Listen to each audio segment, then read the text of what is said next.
I guess you have heard sometimes people saying that a certain photograph looks flat. Usually, when someone says that, he refers to the fact that the image is simply shot in a flat light, in a soft light, and there is not enough volume, and you can't really see the shadows. But in most of the cases, the reference for a flat image is that the image is basically sitting all in the same plane. That there is no depth in the photograph that you're looking at. When it comes to depth, there are a few ways to deal with it. One of the most popular ones is simply to use a shallow depth of field. We would use a telephoto lens with aperture of 2.8, and everything will be blurred and out of focus, and will give that natural sense of depth. You can use the weather in your favor. You can use a foggy day that will create that natural sense of depth. You can use smoke. There are many different ways to use it, but today we're going to focus on the compositional way to achieve that. We will basically close our apertures and use the geometrical elements of the scene to create that sense of depth. Photography is a two-dimensional medium. It understands height and width, but it does not understand depth. And when we are pressing the shutter, everything that was far, far behind, it flattens out. It becomes the same plane. It becomes exactly at the same distance.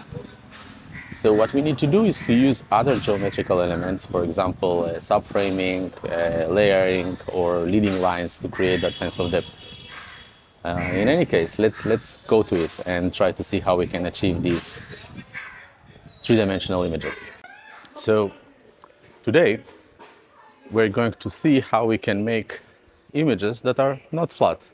How we can take this two-dimensional medium that is called photography and try and create three-dimensional images out of it. A flat image is simply two-dimensional. Everything lays in the same plane, or at least that's how it reads when you look at that image. To create that sense of three dimensions, we will need to do several things, and we'll go through them now one by one. The first one would be trying to use the Gestalt principle of having a foreground, middle ground, and background. By introducing these three, that will allow us to see a little bit of depth, to be able to perceive this image as three-dimensional. How do we do that? For example, if I'm taking and photographing someone near that wall, which is a beautiful wall, by the way, the image will be flat. You will have the object and the wall as a background. But if I want to give it a little bit of three-dimensional field, what I'll try to do is to introduce an additional element in the front. Oops. Let's move a little bit to here. And for example, come here. So now, by adding a little bit of that tree and a little bit of that vegetation, a person that is inside would be the middle ground. That part here would be the foreground. Whatever is happening in the middle would be the middle ground, and that beautiful wall that we have seen before would be our background. This is the easiest way. So every time when you're seeing someone that is doing something near a wall, for example, having this guy photographing, doing something here, we can photograph him straight away, or we can use something to frame him. So now at the moment that he's framed, the perception is that the image is three-dimensional. That's the first way to do it. The second way is simply to have a sense of depth. You see that there is an alley here. So if I'm photographing this guy here next to the alley, I would be using the walls on the side and the lines that are on the walls on the side to create this three-dimensional field. Let's look at that spot here. We're getting out of an alley.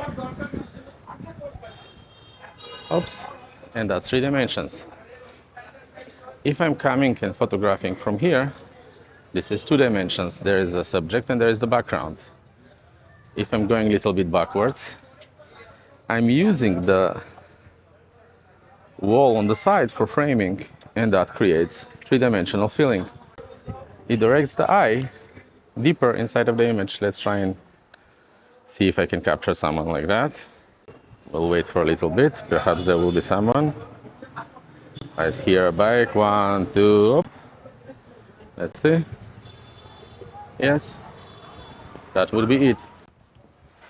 See again, between of the cars, thoughts, and that's 3 dimensions. We need to help the viewer. We need to help him to understand that that image has depth. That's also where the layers come in and why they are so popular, because it's an additional way to introduce different depth. Another way would be to use subframing. We can use a small frame at the top to create some sort of subframing. You see, I'm framing the top and the bottom, which gives me that front layer, and whatever is happening inside is the depth layer. So this is actually one trick that can really, really help you to take better images. Just every time that you see that your image is two-dimensional and flat, move up, move back, go beyond the story that you are photographing, and use the environment, whatever is there, to create that three-dimensional feeling. By working with dimensions, focal length matters. If we're using a wider focal length, something like 28, 24, 35 millimeters, we would want to go very close to the front plane. But if we're using a telephoto lens, we can do that a little bit from afar. And also, that will also compress the way everything looks like and introduce different planes. So most of the time we would be using subframing and lines. For example, this is the bicycle, but then we also have this gentleman here. Namaste, sir. Oops. And by using that beautiful ornament of his window, we were able to frame him again to create something that is two-dimensional, three-dimensional, sorry. We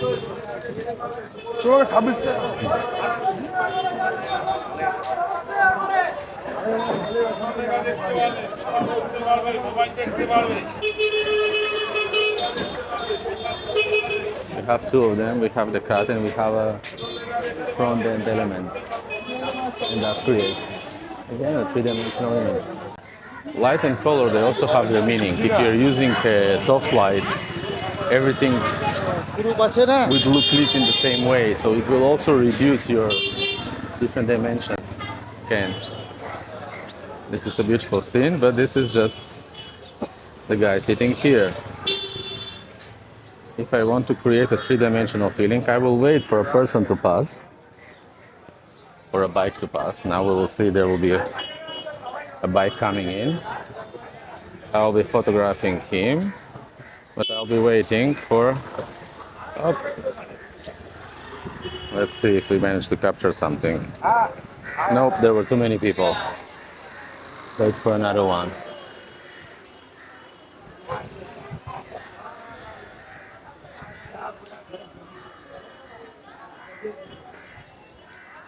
There'll be a lady passing in front of him. And another bicycle. 1, 2. Great, I love this image. So we took a scene that was already interesting. There is a very interesting guy sitting and selling his vegetables or fruits. But by using the passing bikes, we introduced an additional dimension, an additional layer that allows the people who are viewing this image to get more points of interest and just dive deeper into the frame. Let's try and go inside.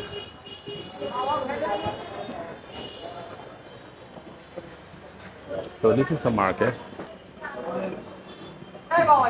And the way it looks like, we're having him sitting here as a silhouette, let's say like that. And then I will use him as the front element and the people behind as the back elements. Let's see if I can manage to capture something. For example, let's go inside and see what is happening here. Now we're getting to one of the local fish markets here. Every time when I go inside, something happens and the lamps are flickering very strong. But bear with me for a moment. We'll try to use that one too. Oh, this is very strong flickering.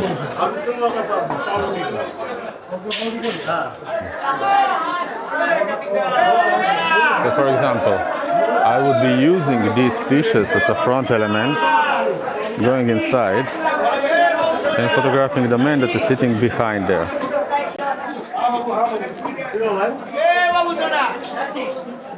But maybe, yes.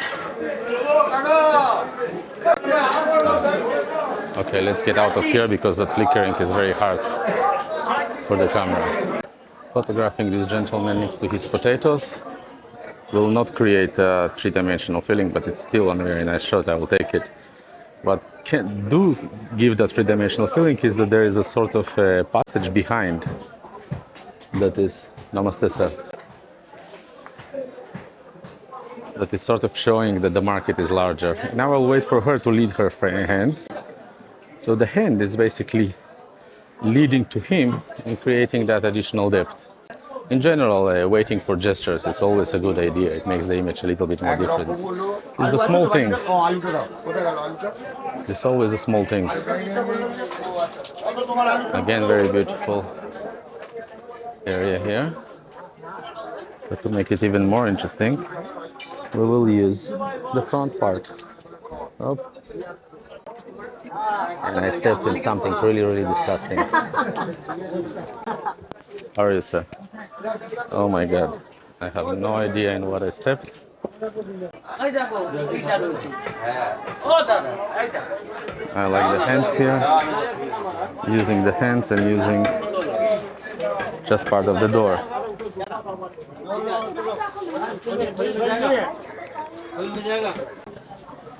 Let's see what is happening here.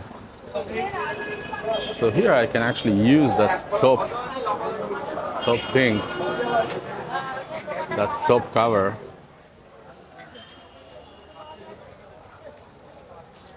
to create that three-dimensional feeling. It's kind of almost like a leading line. We can use here the umbrellas, but it will be only one plane. But the guy passing with the bike, it's the additional plane. So that's what we do most of the time. We try to add an additional plane by including a front-end element. Shooting through the tuk-tuk or shooting through something else. Let's see what these people are doing here. We might be able to do something else here as well.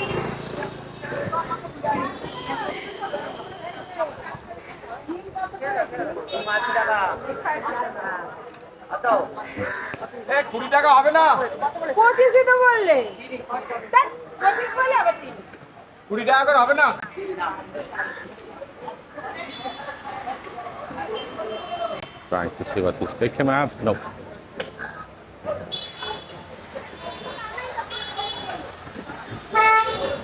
I'm working right now with 40mm lens. It is not the best lens to introduce front-end elements because it's fairly tight, I would say, but it's still good enough. You can do some things with it.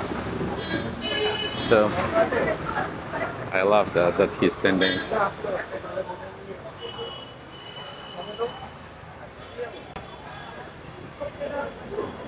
So I'm focused at the boy with the jet set and introducing part of the umbrella as framing.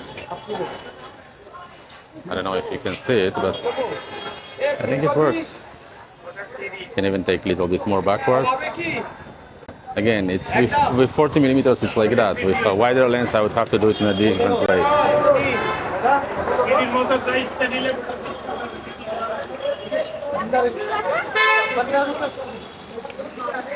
I'm very tempted to put my shoe under that stream of water to try and clean whatever I was standing on. Okay, I see another guy with some newspapers here, and there are more newspapers behind, and there is kind of a depth here, so we'll try to capture it like that. Namaste. I will use him as the first plane. No, I'm not wide enough. It's okay, but I'm not wide enough, and I think I need to go for maybe even F16 here. Let's try again, let the cars pass so I don't get killed on the way. Okay, let's try another try. One try. Another try. We'll see later. I cannot see on the screen right now. We'll see later what worked out from this. Everything that moves can be your front-end element. So just keep exploring. There is really no limit. Let me show you another way to subframe just by what you have here. For example, you see this little bike here? It's a nice bike, but if I go here, I have a very nice framing. I just need to wait for someone to go inside. Well, it might require some time of waiting, but here you have an interesting three-dimensional image that goes in depth with beautiful subframing. Many people will look at it and say, whoa, what is this? Let me try and see with the camera if I can do something like that. Not easy to photograph and hold the camera and hold an action camera in the same time. For example, this is an entrance to a shop. I would take and I would use that entrance as a framing with the person sitting there. Namaste, sir. I got an approval.